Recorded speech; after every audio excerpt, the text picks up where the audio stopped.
Hello friends, आप देख रहे हैं मेरे यूट्यूब चैनल आर के एजुकेशन क्लास। फ्रेंड्स, इस वीडियो में पढ़ेंगे हम चिंतन और अधिगम को प्रभावित करने वाले कारक, factor affecting thinking and learning. इससे पहले मैं इसका इंट्रोडक्शन कर चुकी हूँ। अब तक चैप्टर 2 का इंट्रोडक्शन मैंने ऑलरेडी अपलोड कर चुका है फर्स्ट वीडियो में। अगर आपने वो नहीं देखा तो आप इसके डिस्क्रिप्शन में जाकर चेक कर सकते हैं।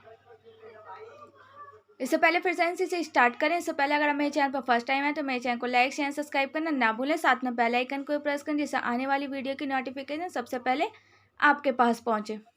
चिंतन और अधिगम को प्रभावित करने वाले कारक, factor affecting thinking and learning. गर्भधारण से लेकर मृत्यु तक हम सीखते रहते हैं। गर्भधारण से लेकर मृत्यु तक हम सीखते रहते हैं।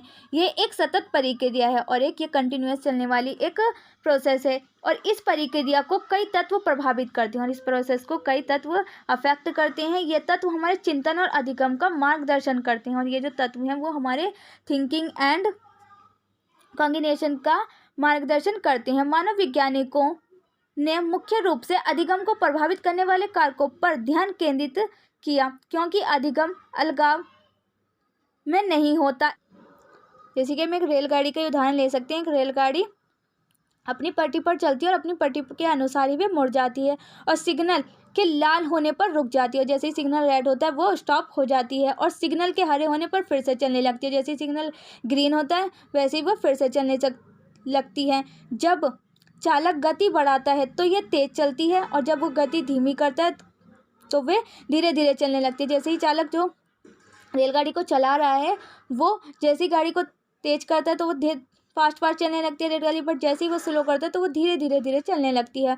और रेल की पटरी, सिग्नल और चालक और ड्राइवर जैसे कारक रेलगाड़ी की गति को तय करते हैं और सिग्नल और जो ड्राइवर है वही रेलगाड़ी की गति को तय करते हैं।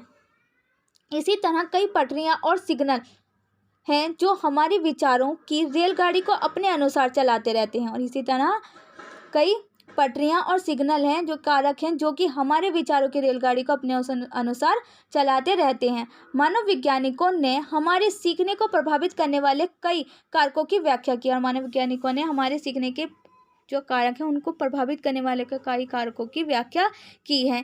इनमें व्यक्ति की रुचियाँ, प्रेरणा, ज़रूरतें, संबंध, पर्यावरण, उम्र, समाज आदि शामिल है। इसमें क्या क्या शामिल है जो कि हमारे लर्निंग को और थिंकिंग को अफेक्ट करते हैं। वो है हमारी व्यक्ति की रुचि किस चीज़ में, उसको किस चीज़ का इंटरेस्ट है, उसे प्रेरणा, उसकी ज़रूरत क्या है, उसका रिलेशन क्या है, पर्यावरण और हमारी एज के अकॉर्डिंग और समाज आदि शामिल हैं।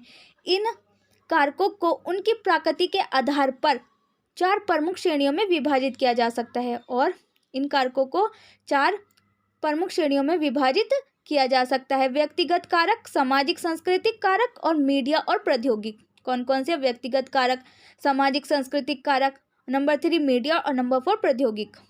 ये कारक अलग अलग क्षेत्र से हैं और ये कारक क्या अलग अलग क्षेत्र से, लेकिन जब शिक्षार्थियों और उनके सीखने की बात आती है, ये चारों अलग अलग हैं, बट शिक्षार्थियों को और उनके सीखने की जब बात आती है तो ये सभी एक साथ काम करते हैं। जब व्यक्ति के सीखने की बात आती है तो ये चारों ही एक साथ काम करते हैं। उनके कारण और प्रभाव के बीच में संबंध को अलग से नहीं समझाया जा सकता और उनके कारण और प्रभाव के बीच का जो संबंध है, जो रिलेशन है, उसको अलग से नहीं समझाया जा सकता। इन कारकों की गहन समझ होने से व्यक्ति को अपने स्वयं के सीखने का नेतृत्व करने में मदद मिल सकती है। शिक्षकों, माता पिता या बच्चों के साथ काम करने वाले किसी भी व्यक्ति के संदर्भ में इन कारकों का ज्ञान और भी जरूरी हो जाता है। शिक्षकों, टीचर्स, पेरेंट्स और जो चिल्ड्रन हैं उनके साथ काम करने वाले किसी भी व्यक्ति के संदर्भ में इन कारकों का ज्ञान और भी जरूरी हो जाता है, क्योंकि वे अपने शिक्षार्थियों के अधिगम के कंडक्टर हैं। क्योंकि वे अपने शिक्षार्थियों के अधिगम यानी सिखाने के संवाहक यानी कि कंडक्टर हैं। यदि शिक्षक और माता पिता स्वयं के सीखने में अधिक परंपरागत हो जाते हैं, अगर शिक्षक यानी टीचर्स और पेरेंट्स स्वयं खुद को अपने सीखने में अधिक परंपरागत हो जाते हैं तो इस बात की बहुत अधिक संभावना है कि वे अपने शिक्षार्थियों का बेहतर मार्गदर्शन करने में सक्षम होंगे, अर्थात शिक्षण में बेहतर बनेंगे। अगर माता पिता और टीचर जो हैं वो खुद सीखने में अधिक प्रगत हो जाते हैं, वो खुद अच्छे से सीख जाते हैं, तो वे बहुत अधिक संभव है कि वे अपने जो शिक्षार्थी हैं, जो बच्चे हैं, उनको बेहतर मार्गदर्शन करने में सक्षम होंगे, अर्थात शिक्षण में बेहतर बनेंगे और वे शिक्षण में भी बेहतर बनेंगे। व्यक्तिगत कारक, ये ऐसे कारक हैं जो केवल व्यक्ति से संबंधित हैं। व्यक्तिगत कारक ऐसे कारक हैं जो केवल व्यक्ति से ही संबंधित है। यहाँ व्यक्तिगत का तात्पर्य एक व्यक्ति के भीतर से, और यहाँ व्यक्तिगत का तात्पर्य किसे है? सिर्फ एक व्यक्ति के भीतर से है। व्यक्तिगत कारक किसी व्यक्ति से संबंधित वे तत्व या कारण हैं जो उसके अधिगम को प्रभावित करते हैं, और व्यक्तिगत कारक किसी व्यक्ति से संबंधित वे तत्व या कारण हैं जो उसके अधिगम को प्रभावित करते हैं। ये कारक प्रत्येक व्यक्ति के लिए अद्वितीय हैं और ये हर व्यक्ति के लिए अलग हैं। इन कारकों में एक व्यक्ति की अभिप्रेरणा, बुद्धि, स्वास्थ्य, आयु, लिंग, अवधान, अभिरुचि, अभिक्षमता, परिपक्वता, संवेग, आत्मावधारणा, अधिगम शैली और पूर्ण ज्ञान शामिल है। आइए इन कारकों पर विस्तार से चर्चा करें। अभिप्रेरणा, मोटिवेशन।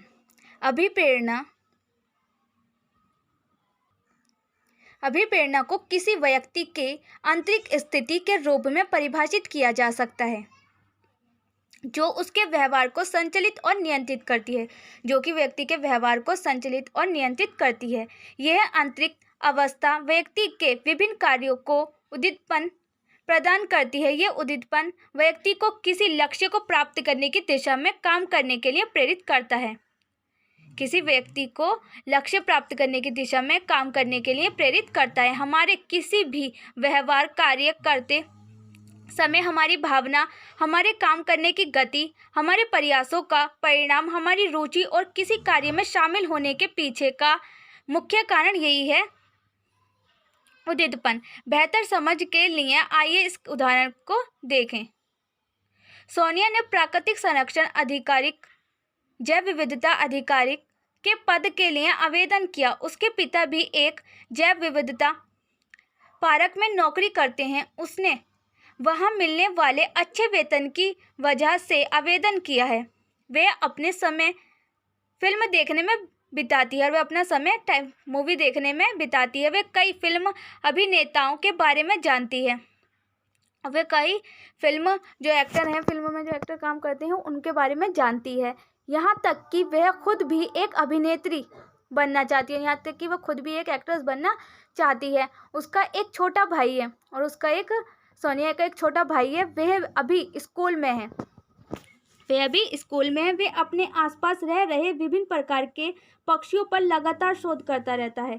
और जो उसका छोटा भाई है वो अपने आसपास में जो रह रहे हैं, जहाँ पर वो रह रहे हैं, उसके आसपास के विभिन्न प्रकार के पक्षियों पर लगातार शोध करता रहता है, शोध यानी रिसर्च करता रहता है। वह सिर्फ एक नज़र में ही विभिन्न प्रजातियों के पक्षियों की पहचान कर सकता है और वह सिर्फ एक नज़र में ही विभिन्न प्रजातियों के पक्षियों की पहचान कर सकता है।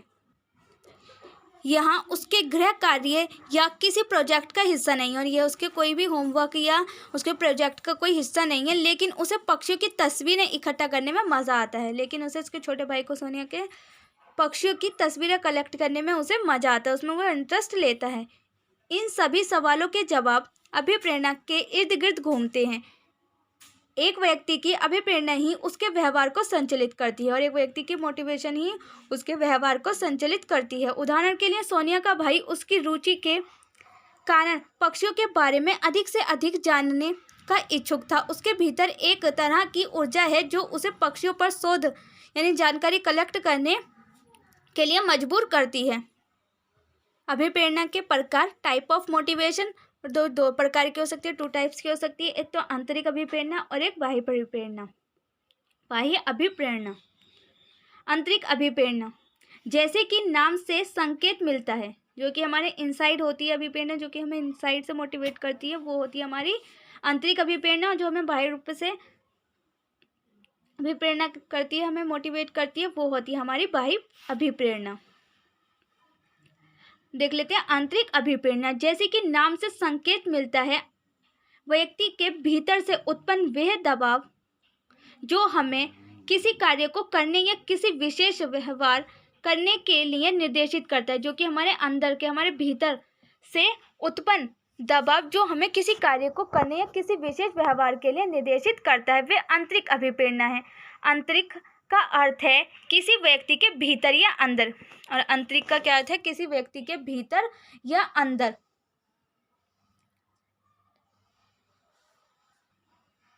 इंट्रिंसिक शब्द में इन ऊर्जा के स्रोत के स्थान को दर्शाता है। शिक्षार्थी द्वारा की गई गतिविधि उसे संतुष्टि देती। बाह्य अभिप्रेरणा, एक्सट्रिंसिक मोटिवेशन। बाहरी अभिप्रेरणा जब उदारीपन का कारण या स्थान के कारण व्यक्ति के व्यवहार में, जो व्यवहार में चेंजेस होता है, तो उसे बाह्य अभिप्रेरणा कहते हैं। जो बाहर के कारण चेंजेस होते हैं उसे बाह्य अभिप्रेरणा के रूप में जाना जाता है। और किसी भी व्यक्ति के व्यवहार को जो चेंज उसको अफेक्ट करती हैं वो बाहरी ताकतें हमारे समाज में नॉर्मल हैं, और हम अक्सर इन प्रोत्साहनों को दूसरों के व्यवहार को नियंत्रित करने के लिए यूज़ करते हैं।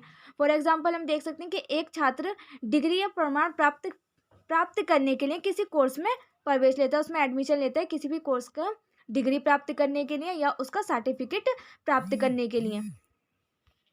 आइए अब हम आंतरिक और बाह्य अभिप्रेरणा के बीच के अंतर को भी अधिक स्पष्ट रूप में देखें। आंतरिक अभिप्रेरणा और बाह्य अभिप्रेरणा। आंतरिक अभिप्रेरणा हमारी जो आंतरिक कारकों पर आधारित है, यानी कि जो हमारे शरीर के इनसाइड होते हैं उन पर निर्भर करती है। बट बाह्य अभिप्रेरणा के जो कारक हैं वो बाह्य कारकों पर आधारित है, मतलब कि जो कि समाज में होती हैं। आंतरिक अभिप्रेरणा की गहरी जड़ें होती हैं और बाहरी अभिप्रेरणा की ऊपरी तौर पर यह सतही होती हैं। ये पूरी तरह से आत्मनिर्भर होती हैं, और बाहरी जो होती हैं वो पूरी तरह से दूसरों द्वारा निर्धारित होती हैं। जो दूसरों के द्वारा किया जाता है उस पर के द्वारा वो निर्धारित होती हैं। और आंतरिक अभिप्रेरणा की प्रक्रिया महत्वपूर्ण होती है और बाह्य अभिप्रेरणा केवल अंतिम उत्पाद प्रासंगिक है। आंतरिक अभिप्रेरणा अधिक समय तक चलती है। जो अंदर हमारे बॉडी के अंदर जो हमें मोटिवेशन मिलता है वो अधिक समय तक चलता है, बट जो कि हम दूसरों से लेते हैं वो केवल लक्ष्य की प्राप्ति, जब तक हमारा टारगेट है वो अचीव नहीं कर लेते तब तक ही उसकी प्राप्ति तक वो रहती है हमारी मोटिवेशन। व्यवहार के पीछे के कारण, और हमारा जो बिहेवियर चेंज होता है उसके पीछे का क्या कारण है? व्यक्तिगत रुचि, क्षमताएं, आत्मविश्वास, जिज्ञासा, विश्वास, मूल्य और भय। क्या बाहरी अभिप्रेरणा के पीछे के कारण है? व्यवहार के कारण है पुरस्कार, प्रोत्साहन करना, वेतन, सामाजिक दबाव, सजा और स्तुति। उदाहरण है, आंतरिक के उदाहरण है आत्मा खुशी के लिए पढ़ना, कि हम खुद संतुष्ट हो, हमारी आत्मा संतुष्ट हो, उसके लिए हम पढ़ते हैं, अपनी खुशी से पढ़ते हैं। और कक्षा साफ रखना, क्लास में जिसमें हम जा रहे हैं उसको क्लीन रखना, क्योंकि यह आप सकारात्मक विचार देता है, क्योंकि आपको क्या देता है? सकारात्मक विचार देता है, आपको पॉजिटिव व्यू आते हैं उससे, इसलिए हम उसको अपनी क्लास को साफ रखते हैं जिसमें हम पढ़ते हैं। अपने घर में रहते हैं तो उसको भी हम साफ रखते हैं जिससे कि हमें संतुष्टि मिलती है, हम खुश रहते हैं। और बाहरी अभिप्रेरणा के उदाहरण केवल परीक्षा की तैयारी के लिए पढ़ना, कि हमें परीक्षा एग्जाम देने हैं उसके लिए हम ओनली पढ़ते हैं। और निरीक्षण की वजह से अपनी कक्षा की सफाई करना, और निरीक्षण के कारण अपनी कक्षा को सफा करना। जैसे कि हमें पता है हमारे एग्ज़ाम नहीं है तो हम पढ़ाई नहीं करेंगे, बट हमें पता है कि हमारे एग्ज़ाम आने वाले हैं तो हम उसके लिए खूब पढ़ाई करेंगे कि हमारा रिजल्ट अच्छा है। जैसे रिजल्ट ओवर हो जाता है, हमारा रिजल्ट आ जाए अच्छा, तो हम फिर पढ़ना छोड़ देते हैं। उसी तरीके से सफाई को, जब हमसे कोई कहता है सफाई करने के लिए तो हम सफाई करेंगे, अदरवाइज़ हम सफाई नहीं करेंगे। ये होते हैं हमारे बाह्य मोटिवेशन। हमने 2 प्रकार की अभिप्रेरणा की चर्चा की, लेकिन क्या ये दोनों एक डोर के 2 सिरे हैं? एक सत्यता जिसका एक छोरा पूरी तरह से स्वयं प्रत्सोहित है और दूसरा पूरी तरह से दूसरों द्वारा संचालित है। एक तो जो हम खुद करते हैं उस पर है, और दूसरा जो हमें दूसरे प्रत्सोहित करते हैं, दूसरे संचालित करते हैं, वो करते हैं। एक लड़की जो एक प्रस्तुति के लिए अपनी इच्छा से काम करती है, क्या वह खुद मोटिवेशन हुई भी अपने आप? उसने मोटिवेशन किया, स्व प्रत्सोहित है क्योंकि उसने स्वेच्छा से अपनी इच्छा से काम किया, या वह इसलिए कर रही है क्योंकि उसे ग्रेड दिया जा रहा है, या वह इसलिए काम कर रही है क्योंकि उसको ग्रेड दिया जा रहा है और उसके साथियों और शिक्षकों द्वारा उसकी प्रशंसा की जाएगी, उसको ग्रेड दिए जाएंगे और उसको या उसके टीचर द्वारा उसकी प्रशंसा की जाएगी। उत्तर इतना सरल और स्पष्ट ना हो, ऐसे भी परिस्थितियां होती हैं, और ऐसी भी परिस्थितियां होती हैं कि जिसमें कि हमारा आंसर इतना इजी ना हो। जब दोनों प्रकार की प्रेरणाएं अपनी भूमिका निभाती हैं, लेकिन एक शिक्षार्थी या शिक्षक के रूप में हमें सीखने पर इन कारकों के प्रभाव से अवगत होना चाहिए। अगली बार जब भी आप कुछ करें तो अपनी प्रेरणा के स्रोत को खोजने की कोशिश करें। सेकेंड इज बुद्धि, इंटेलिजेंस।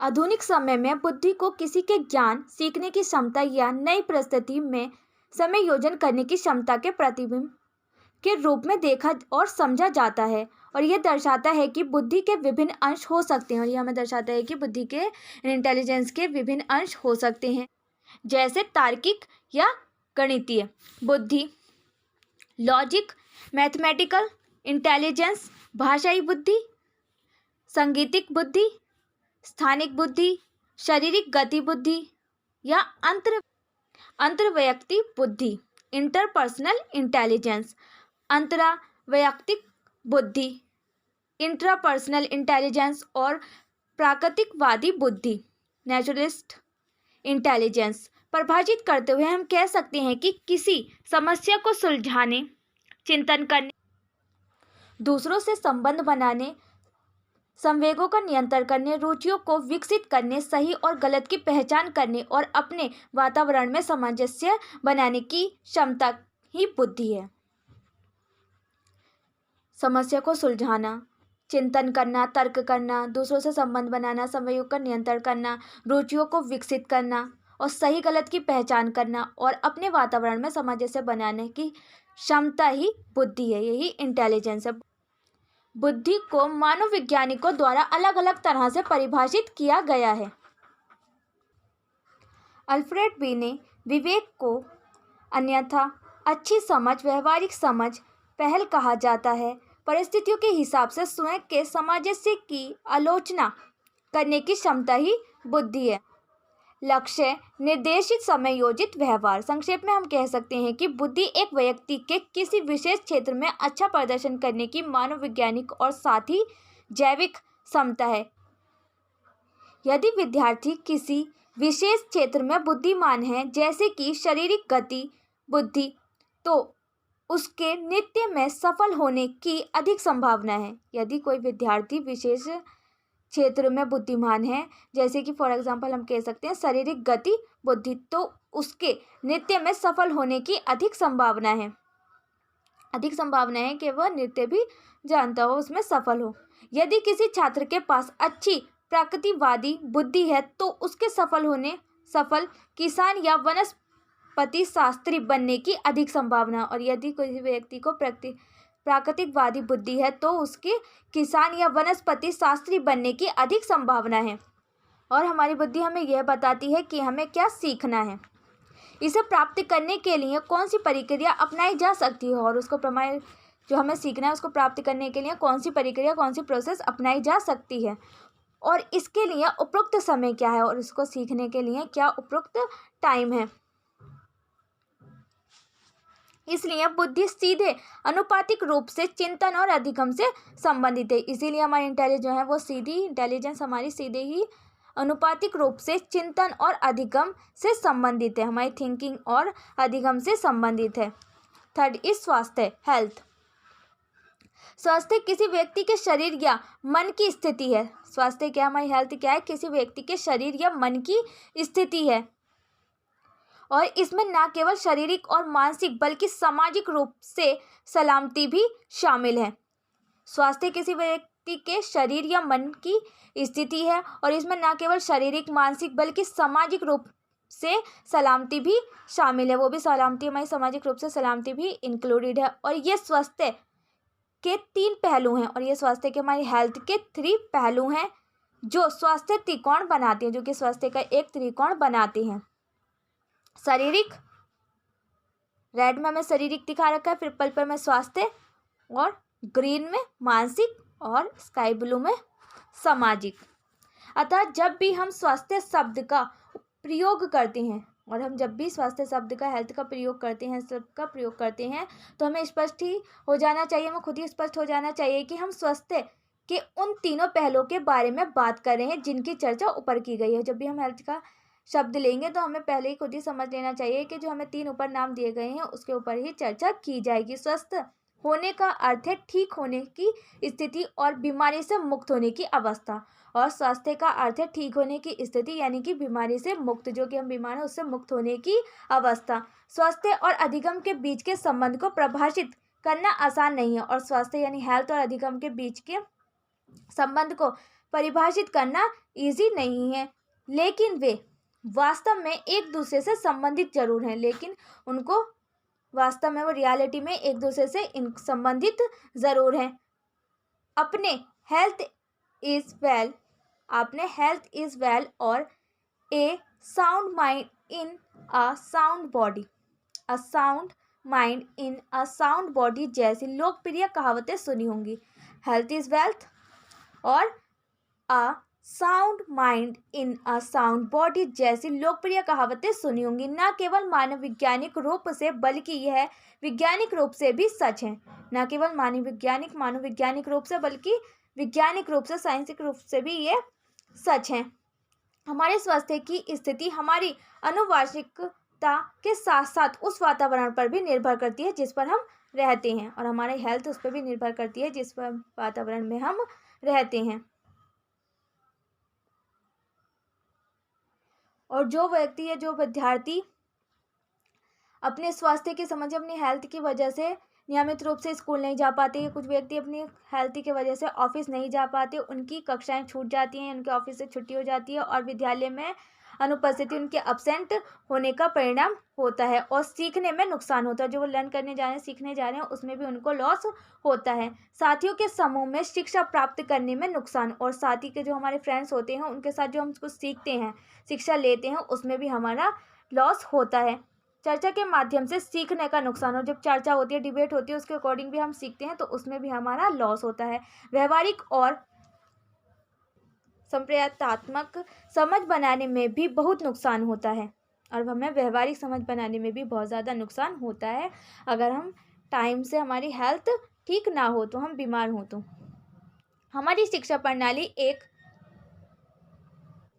स्पाइरल पाठ्यक्रम प्रारूप का अनुसरण करती है। यदि मूल अवधारणाओं को ठीक से नहीं समझा जाता है तो उच्च स्तरीय अवधारणाएं बच्चों के लिए कठिन प्रतीत होंगी। धीरे धीरे वही बच्चा विषय से भय विकसित कर सकता है, और वही बच्चा धीरे धीरे अपने विषय से भय विकसित कर सकता है।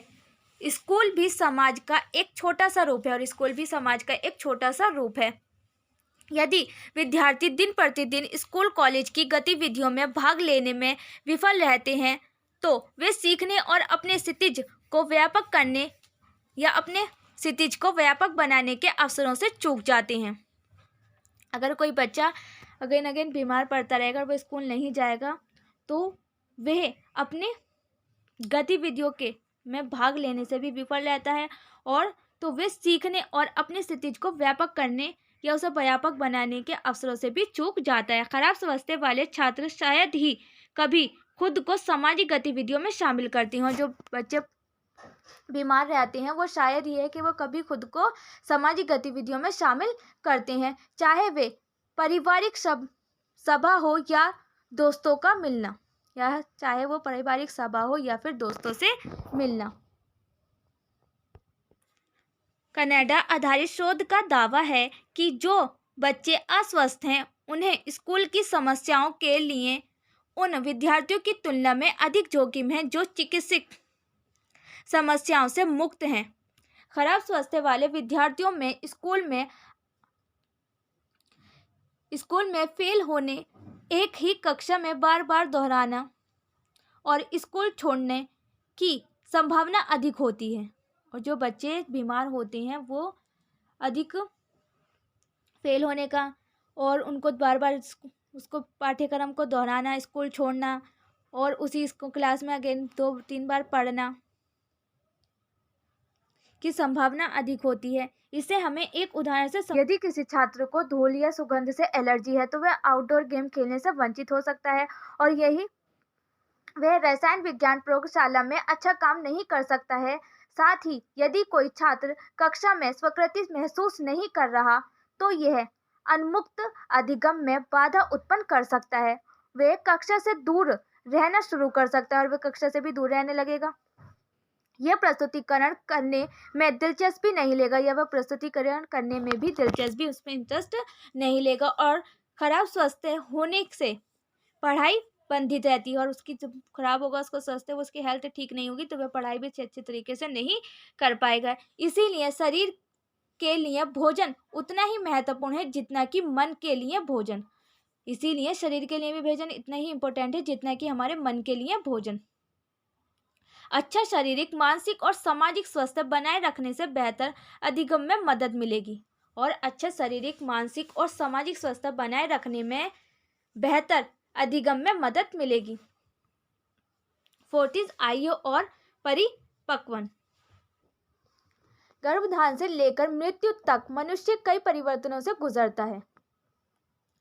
जब बच्चा माँ के पेट में होता है और उससे लेकर मरने तक मनुष्य कई परिवर्तनों से गुजरता है। ये परिवर्तन बहुआयामी है और ये परिवर्तन, ये जो चेंजेस हैं वो बहुआयामी हैं और अपने शारीरिक, सामाजिक, मानसिक, व्यक्तिगत और संज्ञानात्मक पहलुओं में परिवर्तन का अनुभव करते हैं। और हम अपने शारीरिक, सामाजिक, मानसिक, व्यक्तिगत और संज्ञानात्मक पहलुओं में परिवर्तन का अनुभव करते हैं। जो भी चेंजेस होते हैं उनका हम अनुभव करते हैं। इन परिवर्तनों का एक बड़ा हिस्सा उम्र बढ़ने और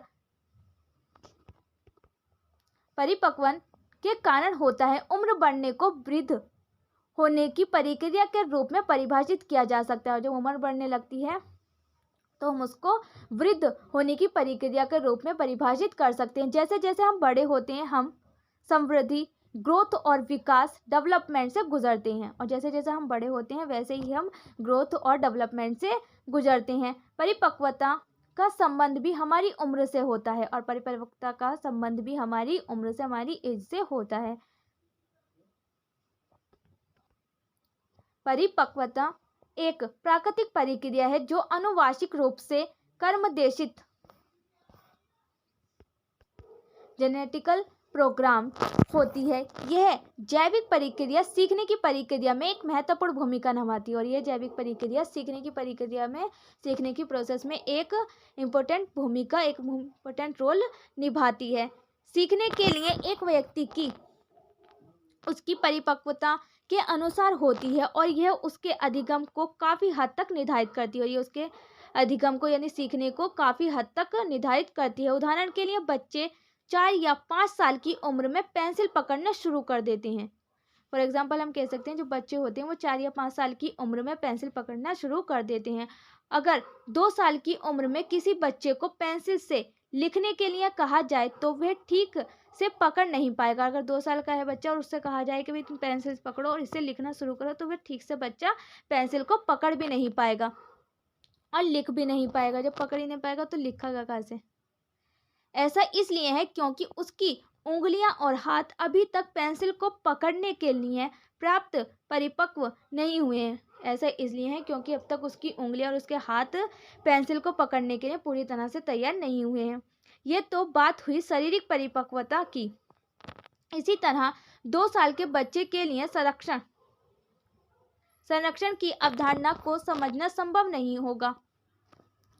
जैसे कि जिन पियाजे द्वारा कहा भी गया है, जहाँ चाहा वहाँ रहा। बट ये मुहावरा भी हर परिस्थिति में, जैसे कि जिन पियाजे द्वारा कहा भी गया है, जहाँ चाहा वहाँ रहा। बट ये मुहावरा भी हर परिस्थिति में ठीक नहीं बैठता। इस बात से कोई फर्क नहीं पड़ता कि बच्चा चलने की तीव्र इच्छा रखता है, वह तब तक नहीं चल पाएगा जब तक कि उसके पैर पूरी तरह से विकसित नहीं हो जाते। जैसे कि बच्चा चलने के लिए अपनी तीव्रता तो रखता है, अपनी ट्राई करता है, बट वो जब तक नहीं चल सकता जब कि उसके पैरों में चलने के लिए मजबूती ना हो, चलने लायक ना हो जाए। इसका तात्पर्य यह है कि यदि विद्यार्थी किसी कार्य या अवधारणा के लिए शारीरिक रूप से, संज्ञानात्मक रूप से तैयार नहीं है तो उसे बार बार दोहराने का कोई मतलब नहीं है। इसका तात्पर्य इस बात से है कि अगर स्टूडेंट जो है वो किसी कार्य को करने की अवधारणा के लिए शारीरिक रूप से और संज्ञानात्मक रूप से रेडी नहीं है तो उसे बार बार उसे अगेन रिवाइज करने का कोई भी रीज़न नहीं है, कोई भी मतलब नहीं है। शिक्षार्थी के तैयार होने से पहले कुछ भी जबरदस्ती कराने के किसी भी प्रयास को हतोत्साहित किया जाना चाहिए। और शिक्षार्थी के तैयार होने से पहले कुछ भी जबरदस्ती कराने के किसी भी प्रयास से हतोत्साहित किया जाना चाहिए। उसे जबरदस्ती कोई भी कार्य नहीं करवाना चाहिए जब तक कि उसका खुद का दिल ना हो और जब तक कि वो उस कार्य के करने के लिए निपुण ना हो। 5 अवधान। अवधान अटेंशन। ये फ्रेंड्स हम नेक्स्ट वीडियो में करेंगे। उम्मीद है फ्रेंड्स आपको वीडियो पसंद आई होगी। वीडियो कैसी लगी कमेंट्स बॉक्स में ज़रूर बताएं।